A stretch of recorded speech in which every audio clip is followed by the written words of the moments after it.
অভিভাবকত্ব অনেক সময় বেশ কঠিন আর চাপের মনে হতে পারে, তাই না? বিশেষ করে সেই সব বাবা মায়েদের জন্য যারা আরও বেশি সহানুভূতিশীল একটা পথ খুঁজছেন।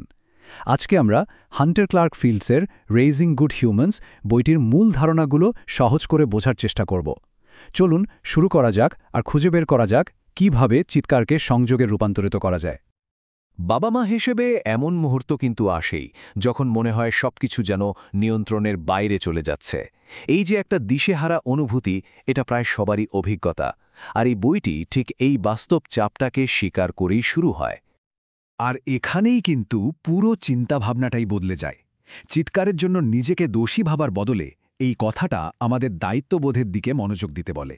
এর মানে কিন্তু নিজেকে দোষারোপ করা নয়, বরং নিজেকে বদলানোর জন্য শক্তি যোগানো।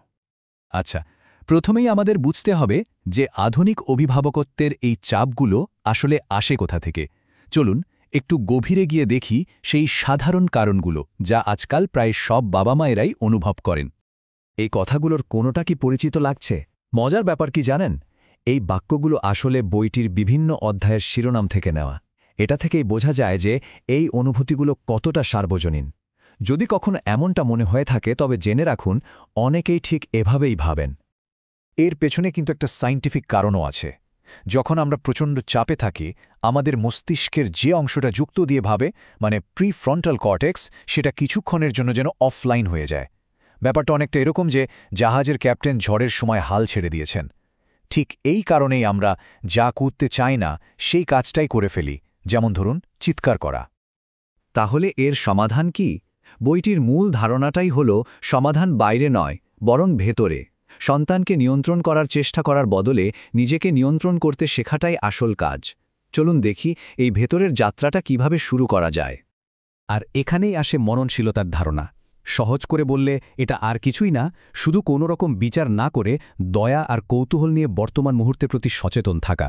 বাবা মায়েদের জন্য এটা হলো ট্রিগার আর রিয়াকশনের মাঝে একটা ছোট্ট বিরতি তৈরির মতো শক্তিশালী একটা টুল, যা আমাদের শান্তভাবে সাড়া দেওয়ার সুযোগ করে দেয়। এই দুটো পথের পার্থক্যটা এখানে খুব পরিষ্কারভাবে দেখা যাচ্ছে। একদিকে আছে প্রতিক্রিয়াশীল পথ। ধরুন বাচ্চার হাত থেকে দুধ পড়ে গেল আর সাথে সাথে চিৎকার শুরু। অন্যদিকে মননশীল পথে প্রথমে আসে একটা থামা, একটা গভীর শ্বাস নেওয়া এবং এটা বোঝা যে আরে এটা তো শুধু দুধ। এই ছোট্ট পরিবর্তনটাই হলো সংকট সামলানো থেকে সংযোগ তৈরি করার দিকে একটা বড় পদক্ষেপ। তত্ত্ব তো অনেক বোঝা গেল, কিন্তু ঠিক ওই কঠিন মুহূর্তে কি করার আছে? এই অংশে আমরা কিছু সহজ টুলস বা উপায় নিয়ে আলোচনা করব, যা যে কোনো উত্তপ্ত মুহূর্তে একজন অভিভাবক নিজেকে শান্ত রাখতে ব্যবহার করতে পারেন। আমাদের তালিকার প্রথম টুলটা খুবই সহজ আর দারুণ কাজের। এর নাম ট্যাকটিক্যাল ব্রিদিং। এটা মানসিক চাপ কমানোর একটা খুব দ্রুত আর কার্যকর উপায়। এমনকি নেভি সিলরাও নাকি কঠিন পরিস্থিতিতে শান্ত থাকার জন্য এটা ব্যবহার করে। এটা করা কিন্তু একদমই সোজা। নাক দিয়ে 4 সেকেন্ড ধরে শ্বাস নিন আর তারপর 4 সেকেন্ড ধরে শ্বাস ছাড়ুন। এই চক্রটা মাত্র 4 থেকে 6 বার করলেই দেখবেন আপনার নার্ভাস সিস্টেমটা কেমন শান্ত হয়ে আসছে। আর সবচেয়ে বড় সুবিধা হলো এটা যে কোনো জায়গায় যে কোনো সময় করা যায়। এবার আসি আমাদের দ্বিতীয় টুলে, যার নাম আত্মসহানুভূতির বিরতি। আচ্ছা, অভিভাবক হিসেবে আমরা প্রায়ই নিজেদের সবচেয়ে বড় সমালোচক হয়ে উঠি, তাই না? এই কৌশলটি আমাদের শেখায় কিভাবে নিজের প্রতি সেই একই সহানুভূতি দেখানো যায় যা আমরা আমাদের সন্তানদের দিই। এর আসলে 3টা মূল অংশ আছে। প্রথমত, নিজের কষ্টটাকে স্বীকার করা।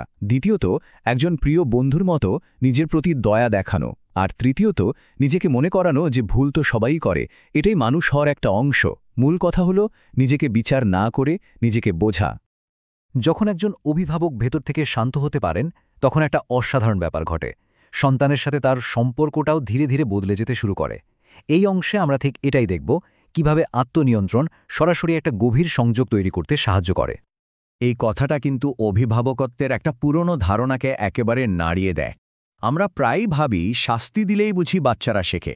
কিন্তু একবার ভেবে দেখুন তো, কাউকে খারাপ অনুভব করিয়ে কি সত্যিই তাকে ভালো কিছু শেখানো সম্ভব? এই টেবিলে তাকালেই কিন্তু পার্থক্যটা একদম পরিষ্কার হয়ে যায়। খেয়াল করে দেখুন, শাস্তির ফল হলো ভয় আর বিচ্ছিন্নতা।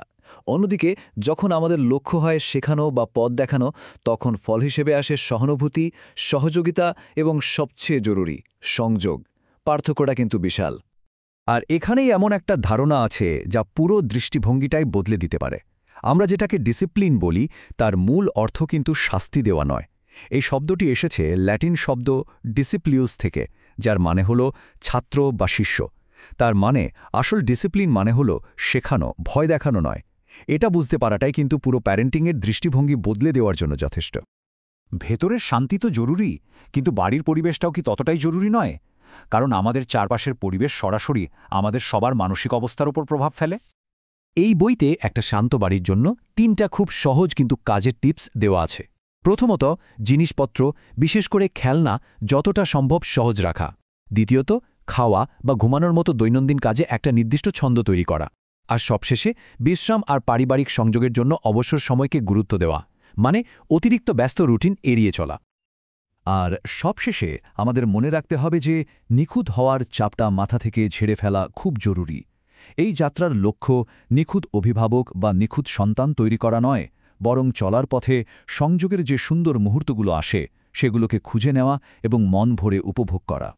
তাই এই পুরো আলোচনার শেষে এই প্রশ্নটি নিয়ে একটু ভাবা যাক, কি হবে যদি আমাদের লক্ষ্য নিখুঁত সন্তান গড়া না হয়ে বরং তাদের সাথে ছোট ছোট নিখুঁত মুহূর্ত তৈরি করা হয়?